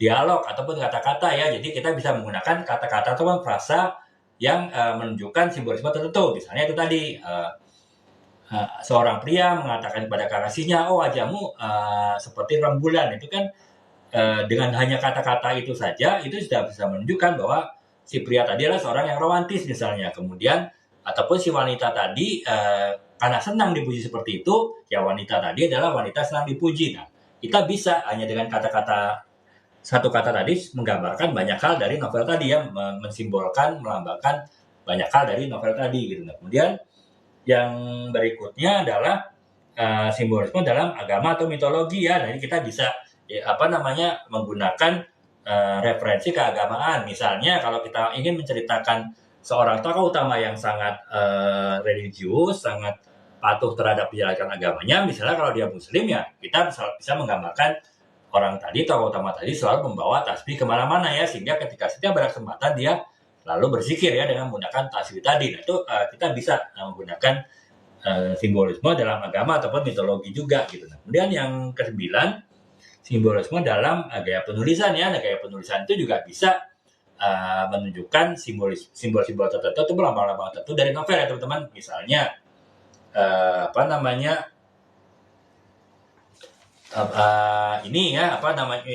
kalau sering menggunakan gaya bahasa yang santai di novel tersebut, ya novel itu gaya bahasanya humor, itu berarti menunjukkan bahwa novel ini adalah novel yang ceria ya, novel yang menyenangkan, novel yang menghibur gitu dibaca gitu. Tapi kalau gaya bahasanya gaya bahasa yang misterius, gaya bahasa yang berat, yang mungkin menunjukkan bahwa novel tersebut adalah novel menggambarkan novel yang rumit untuk dipahami, novel yang perlu pemikiran dalam untuk memahami, dan ini bukan novel hiburan tapi novel untuk eksplorasi ide, eksplorasi pikiran dari pembacanya. Kita bisa melihat simbolisme itu dari gaya bahasa yang dipergunakan gitu teman-teman. Nah, kemudian yang ke-10 adalah simbolisme dalam hubungan antara karakter ya. Jadi kita bisa mengetahui apakah novel tersebut bertemakan suatu konflik ataupun justru bertemakan suatu persahabatan, dengan kita melihat bagaimana hubungan antar tokoh-tokoh dari novel tersebut yang kemudian menyimbolkan sesuatu, yaitu bisa konflik ataupun juga persahabatan misalnya. Kemudian yang ke-11 adalah simbolisme dalam perubahan cuaca atau musim ya. Jadi itu tadi teman-teman, perubahan cuaca atau musim itu bisa menjadi simbol terhadap suatu novel ya. Misalnya kita menggambarkan seseorang yang tiba-tiba marah ya karena sesuatu hal, kita bisa mengatakan dengan tiba-tiba awan mendung menggelayuti wajah si Adi misalnya ya, kalau kita anggap Adi itu tokoh utama, itu kan dengan kata-kata yang menunjukkan cuaca itu kita bisa menunjukkan perubahan emosi dari tokoh utama tadi dalam novel ya. Jadi kita bisa menggunakan simbolisme perubahan cuaca ataupun juga musim ya. Nah, kemudian yang ke-12 adalah simbolisme dalam angka atau hitungan ya. Tadi teman-teman ya, angka 8 dianggap keberuntungan, angka 9 dianggap kesuksesan pada satu etnis tertentu gitu kan. Nah, itu kan kita juga bisa menggunakan angka tersebut untuk menunjukkan misalnya apakah keberuntungan ataupun juga kesuksesan dari satu tokoh utamanya ya. Jadi itu teman-teman 12 jenis simbolisme yang bisa kita pergunakan dalam suatu novel ya, di mana dengan simbolisme tersebut kita bisa memperdalam makna dari sebuah cerita ya, ataupun juga kita justru bisa memperkaya ataupun juga memperluas makna dari sebuah novel itu tanpa harus menggunakan kata-kata yang terlalu panjang. Nah, karena mungkin kalau kita menggunakan kata-kata yang terlalu panjang itu bisa jadi membosankan kan, ataupun bisa jadi momen tersebut kehilangan momen gitu kan. Tapi novel tersebut kehilangan momen. Tapi kalau kita bisa menggunakan kata-kata yang ringkas dalam bentuk simbolisme itu membuat alur cerita sebuah novel itu bisa lebih mengalir ya, karena tidak terlalu banyak kata-kata yang tidak terlalu signifikan dalam suatu novel, akan tetapi perlu untuk menjelaskan sesuatu dalam novel tersebut ya. Kita bisa menggunakan simbolisme untuk mempermudah gitu ya. Jadi itu kurang lebih teman-teman jenis-jenis ya, 12 jenis dari simbolisme ya. Nah, dalam sebuah novel gitu. Nah, kemudian sekarang tadi saya sudah jelaskan teman-teman ya, penggunaan 12 simbolisme dalam sebuah novel, yaitu teman-teman bisa pergunakan nggak harus 12 ya dalam satu novel. Teman-teman bisa pilih saja beberapa dari 12 jenis simbolisme dalam novel tadi ya. Kita bisa padukan dalam novel kita ya. Yang penting nanti di tips bagian terakhir dari live ini saya akan jelaskan tips bahwa kita jangan sampai menggunakan simbolisme terlalu banyak, karena apa? Itu bisa membingungkan dari pembaca kita dan juga membuat alur cerita kita justru terhambat ya, justru tersendat karena terlalu banyak simbolisme yang digunakan. Jadi kita pergunakan simbolismenya juga harus secara pas ya, dan tidak harus 12 simbolisme tadi, bisa beberapa aja kita pilih gitu. Nah itu nanti di belakang kita bahas teman-teman. Sekarang kita bahas adalah contoh-contoh novel Indonesia kekinian yang menggunakan simbolisme dalam novelnya ya. Saya akan mungkin sekitar 4-5 novel saja yang cukup terkenal. Saya pikir mungkin teman-teman sebagian sudah pernah baca novel-novel ini ya. Yang pertama adalah novel Laut Bercerita ya. Ini dari Leila Eskudori, itu novel tahun 2019 ya. Jadi simbolisme ini menggunakan simbolisme suatu pulau terpencil ya, suatu pulau terpencil menunjukkan suatu keterisolasian, kemudian suatu keterkungkungan, suatu yang sifatnya itu ini ya, suatu yang sifatnya itu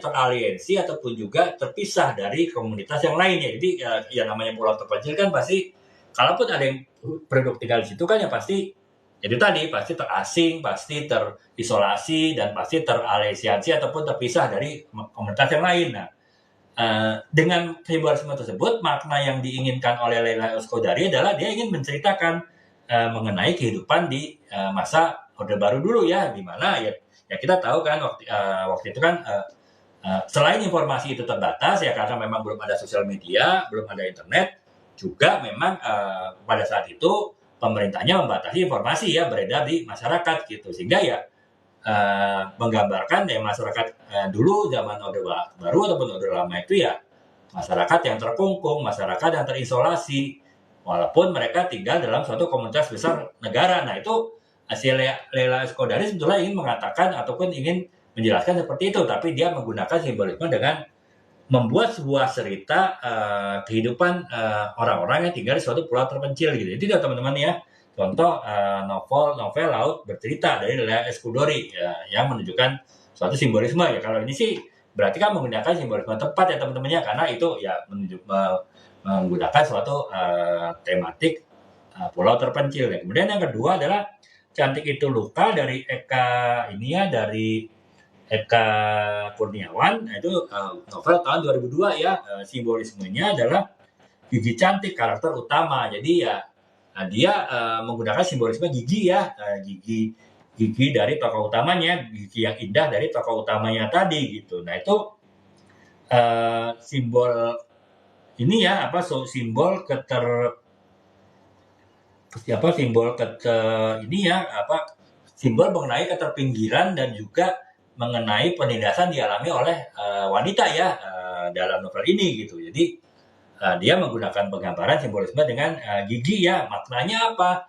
Maknanya itu bercerita mengenai perjuangan seorang wanita dalam memperjuangkan kehidupannya dan juga melawan kekerasan, melawan penindasan. Nah, itu apa namanya itu teman-temannya dengan hanya menggunakan simbol gigi yang indah dari pelaku utamanya itu menunjukkan makna suatu perjuangan wanita menghadapi kehidupan dan juga penindasan ya. Nah itu teman-teman contoh penggunaan simbolisme ya dari novel Cantik Itu Indah dari Eka Kurniawan ya, novel tahun 2002. Jadi berarti kan kalau kurang lebih simbolismenya menggunakan simbolisme benda ya, karena kan gigi ya, dia menggunakan simbolisme gigi yang indah dari tokoh utamanya, berarti dia menggunakan simbolisme benda ya. Itu yang kedua. Kemudian contoh yang ketiga adalah novel Pergi ya dari Terelie itu tahun 2014 ya. Jadi apa namanya novel ini simbolisasinya adalah perjalanan fisik dari karakter utamanya gitu ya. Nah maknanya ya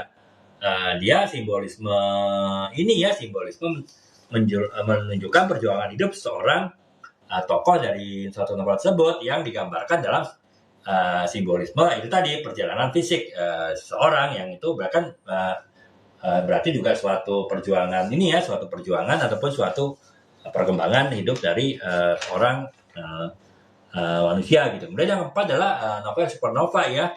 Itu novel Supernova itu dari Di Lestari tahun 2012 gitu. Simbolismenya adalah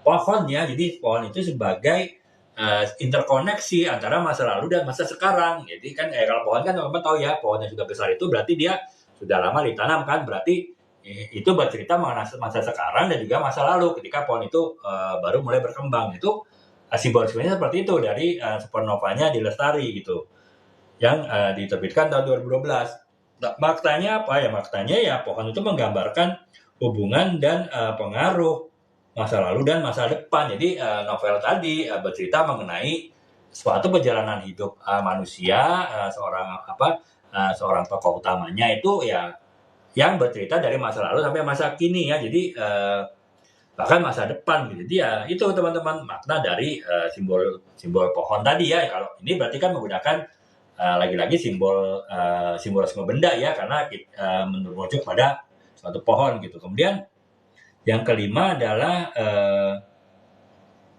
novel Senja di Jakarta dari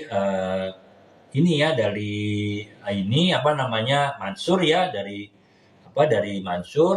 Simbolismenya itu kota Jakarta ya sebagai simbol yang keras kan. Jadi ya simbolnya adalah tempat ya, kota Jakarta. Kita secara umum kota itu memang keras, tapi Jakarta adalah kota yang paling keras ya. Bahkan dulu ada film sekejap-kejapnya Ibu Tiri tidak sekejap ibu kota gitu kan ya, berarti kan menunjukkan Jakarta itu kota yang keras. Itu simbolismenya menggunakan kota Jakarta gitu ya. Maknanya ya novel itu bercerita mengenai kehidupan di Jakarta ya, kehidupan Jakarta yang metropolitan yang penuh tantangan ya, banyak kendala-kendala yang ada gitu. Jadi itu ya teman-teman contoh-contoh novel yang menggunakan simbolisme ya. Walaupun dalam novel tadi kebanyakan menggunakan simbolisme benda, tapi itu tadi teman-teman ada 12 simbol ya, dan kita bisa menggunakan beberapa simbol itu sekaligus dan tidak harus simbol benda ya, karena masih banyak simbolisme yang lain lagi gitu. Nah, kemudian sekarang setelah kita tahu beberapa novel yang menggunakan simbolisme, nah kenapa sih penulis-penulis novel-novel tadi dan juga mungkin penulis novel yang lain itu menggunakan simbolisme dalam novelnya ya? Ada beberapa pertimbangan kenapa seorang penulis itu menggunakan simbolisme dalam novelnya tadi gitu. Nah, yang pertama adalah kedalaman makna ya. Jadi ya itu teman-teman, dengan menggunakan simbolisme itu makna yang ingin dicapai dari novel tersebut itu bisa jadi lebih luas ya. Misalnya itu tadi seorang pria mengatakan kepada wanita, kepada kekasihnya, seorang wanita, oh, wajahmu seperti rembulan. Itu kan dengan hanya menggunakan satu kalimat saja itu sudah menunjukkan makna yang dalam ya, makna yang bagaimana misalnya si wanita tadi memang benar-benar cantik pada malam itu gitu. Kemudian bagaimana si pria tadi benar-benar terpesona dengan kekasihnya, dan juga bagaimana si pria tadi itu sangat kagum dengan dengan wanitanya. Kemudian ya bagaimana si pria tadi seorang yang ingin selalu menyenangkan kekasihnya ya, dengan menggunakan kata-kata yang indah. Nah itu teman-teman, dengan hanya menggunakan kata wajahmu seperti rembulan saja itu sudah banyak makna yang terkandung dari frasa ataupun bagian dari novel tadi ya, di bagian itu. Jadi itu teman-teman ya, kedalaman makna itu adalah salah satu pertimbangan seorang penulis menggunakan simbolisme dalam novelnya gitu. Kemudian yang kedua adalah karakterisasi ataupun juga ketokohan yang kompleks dari novel tadi ya. Nah, karena pada dengan kita kalau misalnya ceritanya itu kompleks, seringkali kalau kita terlalu banyak menggunakan kata-kata itu membuat novel kita tuh terlalu panjang untuk kata-kata yang hanya untuk menjelaskan sesuatu hal yang sebetulnya bisa digambarkan secara singkat melalui simbolisme ya. Nah, daripada kita menggunakan kata-kata yang terlalu panjang yang mungkin bisa membosankan ataupun juga mengganggu alur cerita, kita bisa menggantikan kata-kata panjang tadi dengan simbol-simbolisme tertentu ya, sehingga penokohan yang kompleks, cerita novel yang kompleks itu bisa disederhanakan dengan kita menggunakan beberapa simbol dari novel tadi. Nah itu pertimbangan dari ini ya, dari kita menggunakan simbolisme ya. Nah, kemudian yang ketiga adalah ekspresi emosi dan atmosfer yang mendukung. Jadi ya bisa jadi kita secara mudah menggambarkan ekspresi emosi dari tokoh utamanya tadi ya, dengan menggunakan simbolisme. Misalnya tadi teman-teman ya, contoh seorang yang tiba-tiba dia marah karena suatu hal, kita bisa menggambarkan simbolisme dengan misalnya kata-kata tiba-tiba awan mendung hinggap di wajah si Adi misalnya, tokoh utamanya Adi ya, yang tiba-tiba marah. Itu kan menunjukkan bahwa si Adi tadi yang mungkin sebelumnya diceritakan ceria, yang tadi diceritakan senang, itu tiba-tiba marah sangat besar. Itu tadi dengan penggambaran simbolisme awan gelap ada di wajah Adi. Jadi itu teman-temannya. Yang ketiga adalah ekspresi emosi dan juga atmosfer ini ya, apa yang ingin disampaikan gitu. Kemudian pertimbangan yang berikutnya dari penulis ketika menggunakan simbolisme itu adalah yang keempat, eksplorasi tema ini ya, eksplorasi tema ataupun juga suatu tema dari sebuah novel ya teman-teman. Jadi eksplorasi tema tadi itu bisa bermacam-macam. Itu misalnya suatu kehidupan, kematian, kemudian mengenai cinta, mengenai keadilan. Nah, itu eksplorasi itu bisa jadi kita gambarkan melalui sebuah simbolisme ya, daripada kita menggunakan kata-kata gitu. Jadi misalnya cinta tadi misalnya dengan warna merah, ataupun juga dengan situasi sunset, matahari terbenam, itu kan situasinya berwarna merah kan, itu bisa menunjukkan rasa cinta gitu. Jadi eksplorasi rasa cinta tadi tidak perlu dengan kata-kata yang terlalu panjang, tapi bisa dalam bentuk warna ya, simbolisme warna gitu. Nah, kemudian yang kelima adalah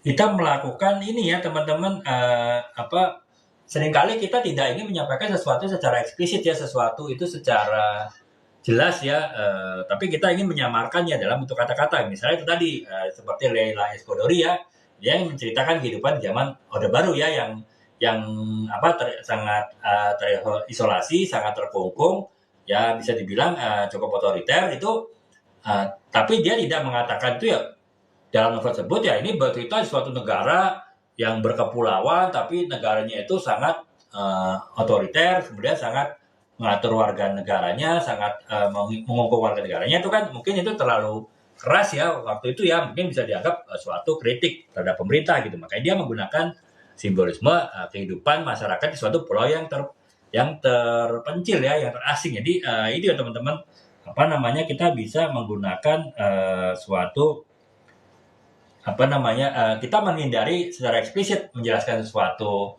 makna ya, tapi kita menggunakan simbolisme gitu. Nah, kemudian yang berikutnya adalah interpretasi terbuka ya. Jadi artinya ya kita harus hati-hati dalam menggunakan sebuah simbol ya, karena satu simbol itu kan bisa dimaknai berbeda oleh banyak pembaca ya. Makanya kita sedapat mungkin menggunakan simbol yang bisa dimaknai sama ya oleh banyak pembaca, sehingga persepsi dari pembaca itu tidak terlalu jauh antara satu pembaca dengan pembaca yang lain dalam menafsirkan simbolisme yang ada dalam novel tadi gitu. Nah, kemudian yang terakhir adalah kreativitas dan imajinasi ya. Tadi teman-teman, mungkin kalau kita menggunakan seorang pria merayu kekasihnya, wajahmu seperti rembulan, itu kan klise ya, klise banget gitu. Artinya ya mungkin tidak kurang kreatif dan juga kurang imajinatif ya, karena sudah sering dipakai. Mungkin kita bisa pergunakan yang lain ya, menggambarkan keindahan itu tidak dalam bentuk bulan, mungkin dalam bentuk apa gitu ya, dalam bentuk yang lebih ini, misal yang lebih kreatif gitu. Dalam tidak hanya selalu bulan, mungkin kita bisa menggambarkan keindahan itu seperti lampion di waktu malam gitu kan. Misalnya itu kan jarang dipakai tuh. Kan kita juga sering lihat lampion waktu malam itu indah ya.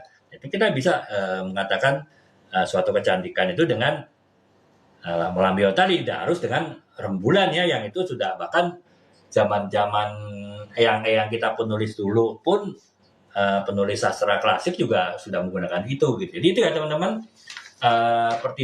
ada beberapa pertimbangan kenapa simbolisasi itu dipergunakan oleh penulis dalam novel-novelnya. Kenapa tidak menjelaskannya secara eksplisit, secara langsung ya. Yang pertama adalah kedalaman makna ya. Jadi dengan menggunakan simbolisme, kedalaman maknanya lebih bisa digali gitu dari sebuah novel. Kemudian yang kedua adalah karena adanya karakterisasi yang kompleks, adanya penokohan yang kompleks, itu membuat seringkali harus menggunakan simbolisme agar kompleksitas dari novel tersebut ataupun dari karakter penokohan tersebut itu bisa berkurang, sehingga menghindari kebingungan pembaca ya dari novel tadi gitu. Kemudian yang ketiga adalah ekspresi emosi dan juga atmosfer yang mendukung. Jadi artinya ya kita seringkali menggambarkan perubahan emosi itu ya dalam bentuk simbolisme daripada dalam bentuk kata-kata ya. Kalau bentuk kata-kata mungkin bisa terlalu panjang ataupun bisa garing ya, artinya suatu hal yang terlalu umum gitu. Kita bisa menggantikannya dengan bentuk simbolisme. Kemudian yang keempat adalah eksplorasi tema ya. Jadi kita bisa eksplorasi tema, berbagai tema, cinta kah, kehidupan lah, keadilan lah, dan lain-lain, itu dalam bentuk simbolisme daripada kita menggunakan kata-kata yang bisa jadi terlalu panjang ataupun justru maknanya kurang dalam gitu. Kemudian yang kelima adalah kita bisa menghindari menggunakan menceritakan sesuatu secara eksplisit ya. Kita bisa menyelubunginya, menutupinya dengan kata-kata simbolisme, sehingga maksud tujuan kita itu tidak terlalu terbaca oleh pembaca, sehingga mungkin tidak terlalu keras, terutama apabila itu adalah tulisan yang sifatnya kritik ya. Kemudian yang selanjutnya adalah yang keenam itu adalah interpretasi dan juga terbuka. Artinya ya kita ketika menggunakan simbolisme dalam sebuah novel harus hati-hati ya teman-temannya, karena kalau kita berkata wajahmu seperti rembulan, itu kan udah pasti ya semua orang paham tuh maksudnya menunjukkan bahwa si wanita yang tadi itu adalah wanita yang cantik ya, mempesona ya, karena bulan itu identik dengan kecantikan gitu kan. Nah, tapi kalau kita jangan sedapat mungkin menggunakan simbolisme yang umum daripada simbolisme yang yang tidak umum, sehingga orang bisa bermacam-macam persepsinya ya. Misalnya wajahmu seperti ini gitu, misalnya wajahmu seperti buah melon misalnya kan ya, itu kan bisa persepsi macam-macam ya. Bisa jadi itu suatu penghinaan karena mungkin mukanya tembem gitu kan ya, tapi bisa jadi orang melihat buah melon itu, ada yang menganggap bahwa buah melon itu emang buah yang indah ya, warnanya warna hijaunya tuh hijau cerah gitu, jadi menggambarkan keindahan juga. Tapi kan itu tadi satu sisi orang menggambarkan mungkin mau mengatakan wajahnya tembem atau cabila ya gitu halusnya ya, atau juga sebaliknya menunjukkan keindahan karena warna melon itu sangat indah, hijaunya itu sangat cerah gitu. Jadi ya itu teman-teman, sedapat mungkin hindari interpretasi yang terlalu jauh dari simbolisme yang kita pergunakan. Nah, itu kenapa apa namanya akan tapi kenapa si penulis tetap menggunakan simbolisme ya, karena itu tadi maknanya bisa dikembangkan lebih luas lagi gitu. Dan interpretasinya lebih bisa diatur sepanjang itu tadi kita hati-hati menggunakannya. Kemudian yang ketujuh adalah kreativitas dan imajinasi ya. Jadi walaupun kita menggunakan suatu simbolisme yang umum yang bisa dipahami oleh semua pihak, tapi kita juga usahakan sesuatu yang tidak pasaran istilahnya ya, sesuatu yang tetap unik gitu dipergunakan simbolisme tadi gitu. Nah itu apa namanya pertimbangan kenapa seorang penulis menggunakan simbolisme dalam novelnya. Nah sekarang kita masuk ke bagian akhir teman-temannya, tips seorang penulis dalam menggunakan simbolisasi. Ini saya kayaknya sih cukup sederhana, jadi nggak perlu saya jelaskan lebih lanjut, tapi saya coba bacakan ya teman-temannya. Ada 12 tips. Yang pertama adalah pahami tema dan juga pesan utama, yaitu tadi ketika kita akan buat simbolisme ya kita jangan kita harus pahami tema utama dari novel kita ya, jangan sampai yang kita sampaikan itu meleset ya, simbolisme yang kita sampaikan itu tidak sesuai dengan temanya, sehingga ya pemahaman pembaca juga bisa meleset gitu. Kemudian yang kedua adalah kenali audiens kita ya, itu tadi audiens kita apakah audiens yang cukup cerdas bisa membaca hal yang tersembunyi dari simbolisme kita, ataupun mungkin audiens pembaca yang tidak bisa mendalami suatu simbolisme itu terlalu jauh gitu. Makanya kalau situasi yang begitu kita harus membuat simbolisme yang sederhana gitu. Tapi kalau tadi pembaca kita adalah pembaca yang cerdas ya kita bisa menggunakan simbolisme yang kompleks ya, simbolisme yang luas gitu. Nah, kemudian yang ketiga itu adalah gunakan simbolisme dengan kejelasan ya, apa namanya, kejelasan tertentu. Itu tadi teman-teman, jangan sampai kita membuat simbolisme tapi dimaknai berbeda oleh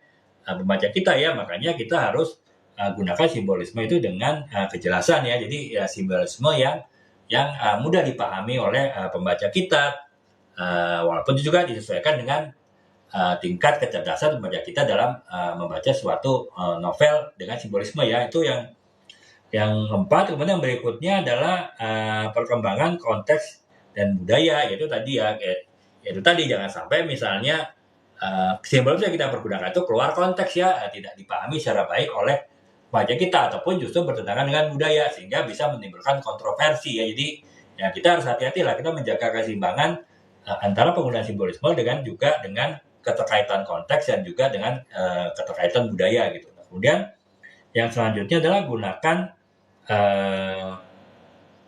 kita harus menggunakan simbol-simbol yang sifat personal ataupun unik ya. Jadi ya itu aja teman-teman, kita jangan terlalu banyak menggunakan simbolisme yang terlalu umum ya. Seperti tadi saya bilang, wajahmu seperti rembulan, itu sudah terlalu umum ya, sudah tanda petik, sudah basi ya. Makanya kita harus cari bentuk-bentuk yang lain dari penggunaan simbolisme di dalam novel kita gitu. Kemudian yang ketujuh aja tadi teman-teman, jangan berlebihan ya. Jadi kita boleh menggunakan beberapa, jadi saya jelaskan ya 12 jenis simbolisme. Kita bisa menggunakan beberapa jenis simbolisme yang tadi saya jelaskan, tapi jangan semuanya 12-12-nya dimasukkan dalam novel ya, karena itu nanti akan pertama membuat novel kita menjadi terlalu kompleks, yang kedua bisa jadi membingungkan pembaca kita ya. Makanya ya kita seperlunya saja, secukupnya saja lah. Ibaratnya kita seperti menggunakan garam dalam sayur ya, kita garam itu penting untuk membuat sayur kita menjadi rasanya lebih enak ya, tapi ya dalam batas tertentu, jangan berlebihan gitu. Kemudian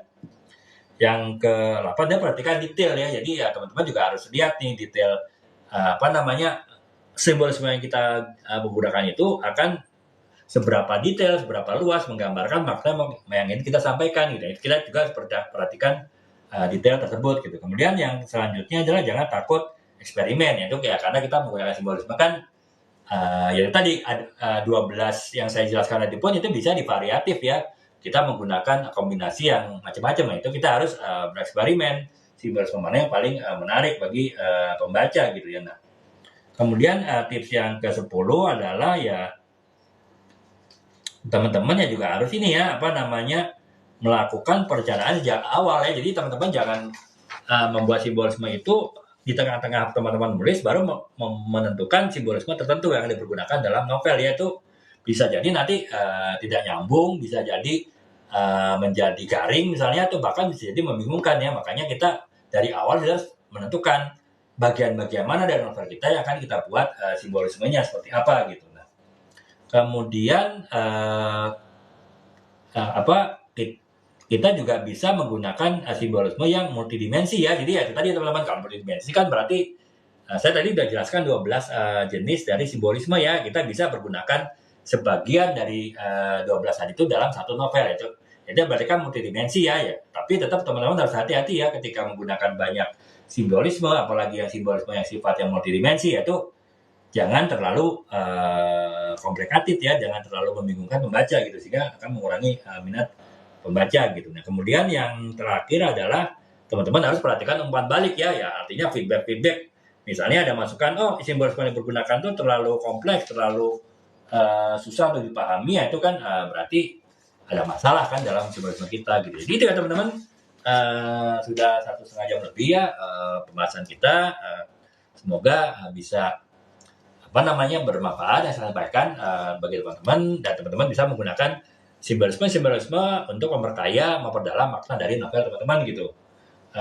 Demikian teman-teman, apabila ditanyakan, teman-teman bisa tanyakan ya di live besok, di kolom komentar, ataupun juga di video-video saya masuk ke berada teman-teman, itu bisa tanyakan apapun teman-teman yang tanyakan mengenai dunia itu sebenarnya, termasuk juga tema yang kita bahas malam ini ya. Oke, demikian teman-teman. Terima kasih atas perhatiannya. Semoga bisa mencerahkan dan bermanfaat bagi teman-teman.